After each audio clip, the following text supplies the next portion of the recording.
Alors on enchaîne très vite. Après donc la Croix-Rouge et le SAMU social. Donc on a le plaisir d'accueillir Monsieur Jean Gobier, qui est représentant d'une association Solidarité Président. Donc Paysan, président, beau lapsus. Donc Monsieur le président de l'association, je vous laisse la parole. Merci. Déjà merci pour l'invitation. Et je dis bonjour à toute l'Assemblée, jeunes filles et jeunes gens, les moins jeunes qui accompagnent aussi. Je crains fort d'être le doyen de cette assemblée, mais bon, il y en a toujours un dans un groupe.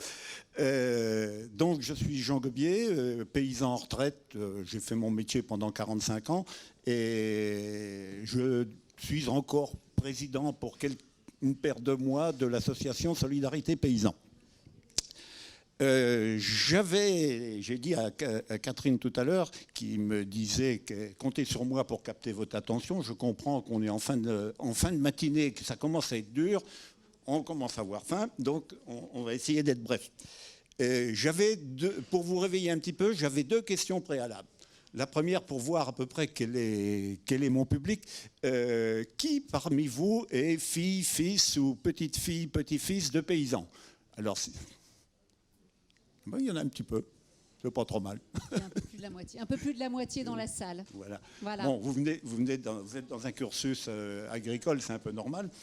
Si on avait posé cette question-là quand j'avais votre âge, dans n'importe quelle assemblée en France, il y avait à peu près un quart des bras qui se levaient, n'importe où, hein, parce que ça correspondait à peu près à la proportion de paysans qu'il y avait à l'époque. Alors ma deuxième question, qui parmi vous a vu le film de Thomas Bergeon, Au nom de la terre? Ah ben là, je m'attendais à mieux. Bon. Donc on a une petite moitié là, petite moitié. Les autres doivent aller le voir. Bon, je préviens tout de suite, c'est un film qui est difficile, douloureux, mais comme Thomas Bergeon est le fils du héros, entre parenthèses, qui va se suicider dans le film, il a très bien rendu le monde agricole. Donc c'est un film à aller voir, mais peut-être à réclamer. Bon, nous, on a déjà animé des débats derrière pour expliquer aussi, quand on n'est pas vraiment du milieu, puis même quand on est du milieu, on ne comprend pas tout ce qui est dit dans le film. Bon, alors, avant de présenter l'association, pour bien comprendre une situation où l'on se trouve, il faut toujours faire un petit rappel historique pour voir qu'est-ce qui engendrait cette situation. Donc, je ne vais pas remonter à Vercingétorix, mais disons tout au moins à la fin de la Deuxième Guerre mondiale, le monde agricole en France, c'était à peu près un quart de la population. C'était beaucoup plus important que nos pays voisins comme l'Allemagne, la Belgique, la Hollande ou le Royaume-Uni. Donc on était économiquement un petit peu attardés. Alors on a mis, le gouvernement puis les syndicats agricoles de l'époque ont mis en place des politiques pour essayer de faire évoluer les choses et de moderniser le monde agricole. Ça a été dans un premier temps le plan Marshall, et initié par les Américains. Et dans un deuxième temps, en 1962, on va apparaître la première PAC. Vous savez tous ce qu'est la PAC, politique agricole commune. Donc la première apparaît en 1962 avec l'introduction dans le monde agricole de prix garantis. Et un marché protégé de 180 millions de consommateurs, le marché commun de l'époque. Donc pendant une douzaine d'années, ça va être à peu près l'euphorie dans le monde agricole, tout va bien, et les gens qui ne veulent pas être agriculteurs, on est en train de vivre la période qu'on a appelée les 30 glorieuses, les gens s'échappent en ville, bon, attirés par un autre mode de vie qui semblait nettement plus confortable que celui du monde rural. Mais en 1973 va avoir lieu le premier choc pétrolier. Or, la modernisation de l'agriculture a rendu dépendant le monde agricole du pétrole. C'est à la fois au niveau mécanique, évidemment, c'est le carburant, et à la fois avec tous les intrants, c'est-à-dire les engrais, les pesticides qu'on va mettre dedans. Et là, il va y avoir une rupture importante, c'est que les prix agricoles vont monter beaucoup moins vite que les intrants nécessaires à ce type d'agriculture. Et les gouvernants de l'époque, ainsi que le syndicat principal, vont mettre en place, on va appeler ça le pétrole vert, donc développer un modèle agricole productiviste pour conquérir les marchés mondiaux. Bon, donc il y a une rupture. C'est qu'à partir de ce moment-là, on va mettre les agriculteurs en compétition. Alors s'il y en a qui font du sport, surtout de la course à pied, quand on met en compétition, automatiquement, il y a des gagnants et des perdants. Et si on fait de la course de fond, on va s'apercevoir qu'au fur et à mesure que les gens courent, les distances s'écartent entre le premier et les derniers. Et au bout, donc, l'agriculture française va devenir rapidement très excédentaire, les prix vont dégringoler, et c'est là que ça va commencer à faire des victimes. Et donc à la fin des années 80, en Bretagne, parce que la Bretagne est la caricature du modèle agricole français, hein, c'était des exploitations relativement petites qui ont voulu se sauver avec leur sol. Hors sol dans le porc, dans la volaille, voire dans le veau en batterie, les bovillons et tout ça. Et ça c'est de la mathématique, plus vous augmentez votre production, plus vous rétrécissez votre marge, et arrive un moment, quand votre marge devient inférieure à votre coût de revient, les choses commencent à aller mal. Donc il y a eu pas mal d'agriculteurs qui ont été dans la panade au niveau breton, et c'est là que deux mouvements, d'un côté un mouvement chrétien, parce que la Bretagne a toujours une terre relativement avec une forte imprégnation chrétienne, donc c'est les CMR chrétiens au milieu rural, et un syndicat, la Confédération paysanne, vont réfléchir, mais ce n'est pas eux qui vont mettre en place le mouvement Solidarité Paysan, c'est, disons, des membres de ces deux mouvements. Il faut faire animer par une vision humaniste, hein, plutôt qu'une vision économique. Donc ils vont dire on va créer l'association Solidarité Paysan, ça va déjà être des petits groupes dans les 4 départements bretons, puis petit à petit ça va essaimer à travers toute la France. Alors aujourd'hui, vous avez entre 65 et 70 associations qui, pour la plupart, sont départementales, quelques-unes régionales. Ici, en Bourgogne, comme elle a 6 ans, notre association, quand on l'a mis en place, il n'y avait pas énormément de monde. On n'a vu que des gens qui se sont manifestés en Côte d'Or et dans l'Yonne. Et bon, on l'a quand même appelé Bourgogne, parce qu'on espérait bien que les 2 autres départements nous rejoindraient, ce qui est fait maintenant. Mais bon, on n'avait pas la capacité de créer une association sur chacun des départements. Donc on a créé une association régionale. Et l'association régionale, il y a 45-50 adhérents, et à l'intérieur, une vingtaine de personnes qui vont accompagner les paysans. Ouais. Au niveau national, c'est grosso modo 1000 bénévoles. Et puis maintenant, les plus grosses associations ont réussi à dégoter des subsides pour avoir embauché des salariés. Il y a donc 70-80 salariés. Donc avec 3 étages aussi, un étage local, en général départemental, un étage régional et un étage national. Sinon,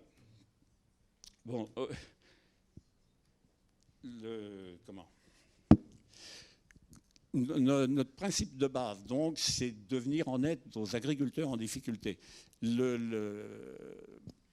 L'agriculteur en difficulté, on réclame qu'il ait une démarche, c'est lui qui doit nous appeler. C'est-à-dire on n'a pas la capacité de nous déplacer chez des agriculteurs parce qu'ils auraient été signalés par tel ou tel, on pense que ça ne va pas très bien là, et il faut y aller. On ne peut pas.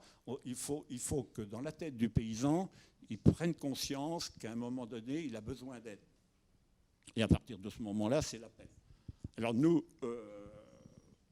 on a aussi un principe, c'est tout au moins la première fois où on va rencontrer un paysan, c'est d'y aller en binôme. Pourquoi un binôme ? Comme mon prédécesseur à la tribune l'a dit tout à l'heure, c'est quand même pesant quand on va voir des gens qui sont en difficulté. Et avoir un double regard, c'est beaucoup mieux, c'est beaucoup plus facile à soutenir, et on peut après, le binôme va parler, les deux personnes vont parler entre eux, puis essayer de voir comment on peut tenter d'améliorer la chose avec l'agriculteur. Bon, alors, il faut savoir que c'était un processus très long. Monsieur, j'ai oublié votre nom. Donc, travaille dans le SAMU social. Quand je traverse les rues de Dijon, la misère, on la voit. Si des gens qui font la manche le long des trottoirs, bon, c'est facile à remarquer. Si vous allez en campagne, la misère, ça ne se voit pas. C'est pas pour ça qu'elle n'existe pas. Seulement, bon, déjà les fermes sont disséminées et le paysan, par nature, ne va pas rendre compte de sa misère. C'est pas possible. Hein, pour lui, il y a une fierté qui existe. Un des premiers, ben oui, monsieur Charlie, encore Charlie tout à l'heure, parlait des dons et des contre-dons. Je me rappelle qu'à votre âge, j'avais un paysan qui était de l'autre côté de la route, qui était manifestement pas en bon état. Alors de temps en temps, on lui donnait quelque chose. Et il ne pouvait pas s'empêcher de nous redonner quelque chose. Au début, bon, jeune comme vous, bah, je trouvais ça un peu ridicule. Il a déjà rien. Puis après, j'ai compris que bah, oui, c'est normal. Hein, on ne peut pas rester en dette.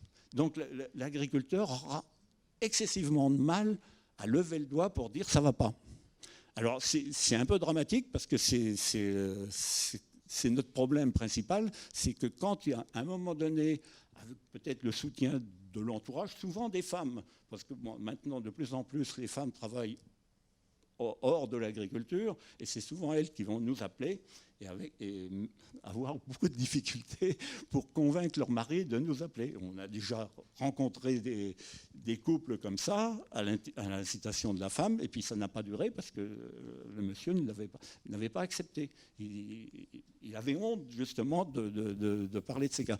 Donc le fait de tarder, de beaucoup tarder, pour appeler à l'aide, et ben ça veut dire on rentre dans une spirale infernale, c'est-à-dire, bon, l'autruche ne s'est jamais mis la tête dans le sable, mais c'est une image, donc on se cache, vous arrivez, on refuse tout le système, les factures s'accumulent, et il y a un processus psychologique qui se met en place aussi, c'est donc un processus d'isolement d'une part, et ensuite de rancune, d'agressivité. Cette agressivité va rejaillir à tout l'environnement agricole d'une part, hein, et aussi ça peut finir, malheureusement, on sait qu'il y en a 400 ou 500 par an, l'agressivité, on peut la retourner contre soi. Bon, c'est le cas du film Au nom de la terre. Donc c'est là qu'on bute fortement, c'est comment faire en sorte que les agriculteurs, bon, ça fait partie un petit peu du débat que je suis venu faire aujourd'hui, c'est qu'on a besoin d'être connus.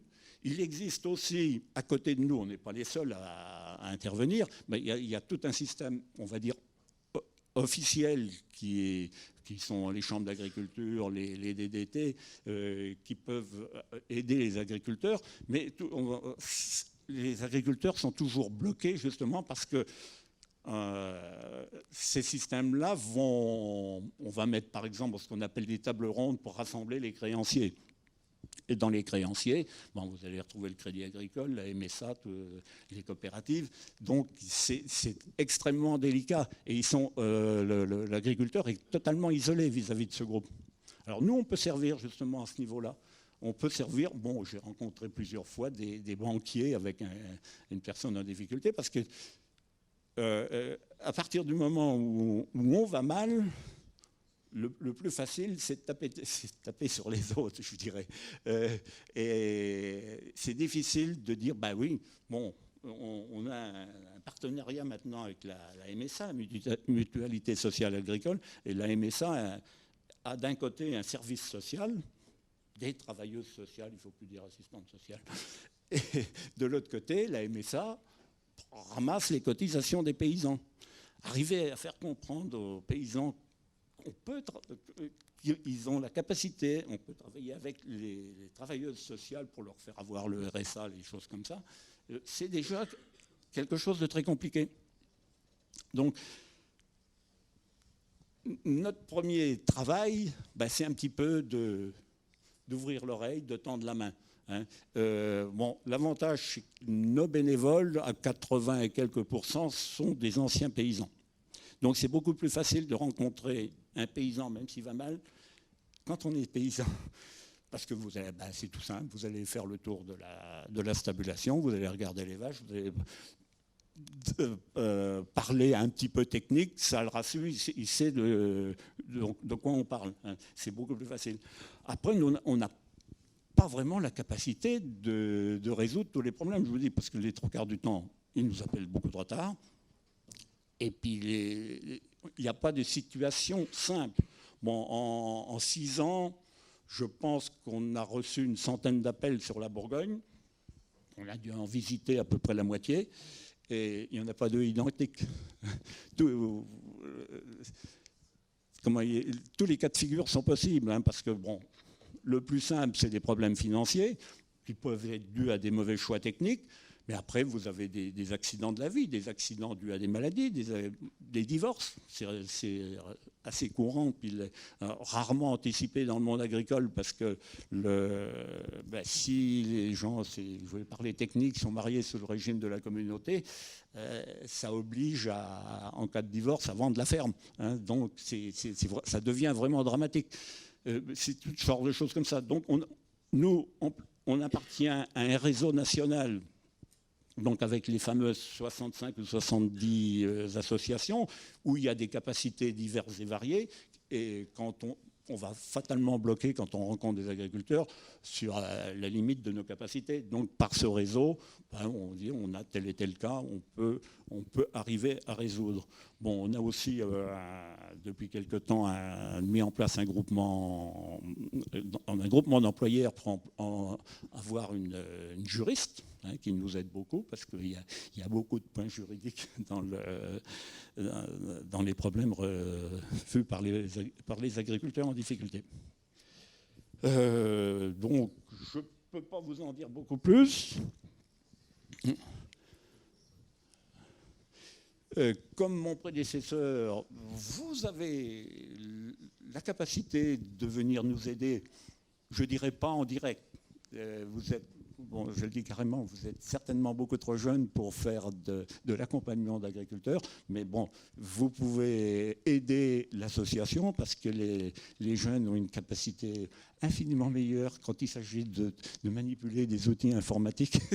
Nous autres, on commence à patiner un petit peu, et ça peut nous aider. Et puis, malgré tout, pourquoi pas envisager, quand un binôme va visiter un agriculteur, tout au moins au bout de quelques visites, pourquoi pas venir nous accompagner, puis voir un petit peu comment ça se passe et comment ça fonctionne, et voir aussi cette misère invisible agricole, je dirais. C'est ça le problème. Elle est invisible et elle veut rester invisible. Oui, et puis peut-être que vous pouvez être aussi les premiers relais solidaires, parler et aussi inviter vos paysans voisins, vos camarades, fils de paysans, à s'adresser et à demander de l'aide avant qu'il ne soit trop tard, quoi. Ça aussi, c'est aussi une capacité que vous avez tous, en tous les cas, de pouvoir être le relais de parole et de solidarité. Voilà. Oui, comme on n'a pas beaucoup de moyens, on a besoin d'être un peu plus visible. Alors, pas trop rapidement non plus, parce que nous, comme il n'y a que des bénévoles, il ne faut pas que les cas deviennent trop nombreux par rapport au potentiel de bénévoles. Alors, on a besoin et de personnes qui s'adressent à nous pour être dépannées, et de bénévoles qui viennent nous aider.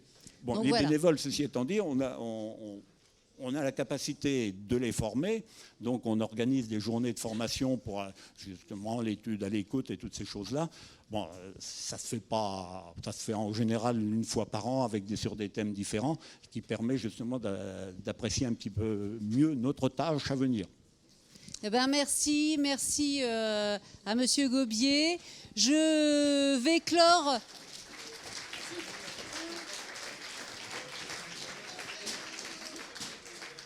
Je vais donc clore cette nouvelle édition solidaire Donc je remercie tous les intervenants pour leur qualité, leur disponibilité. Franchement, je crois qu'on a eu vraiment beaucoup de chance, encore une fois, d'avoir tous ces intervenants divers et variés.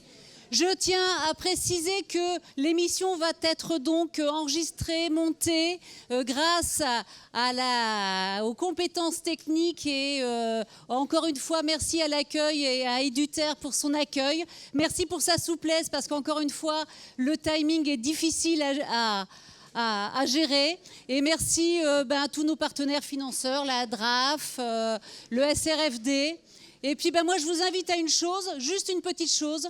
J'ai essayé de noter pendant toutes les interventions et moi j'ai essayé de sortir une petite chose qui serait commune à ce qui a été dit.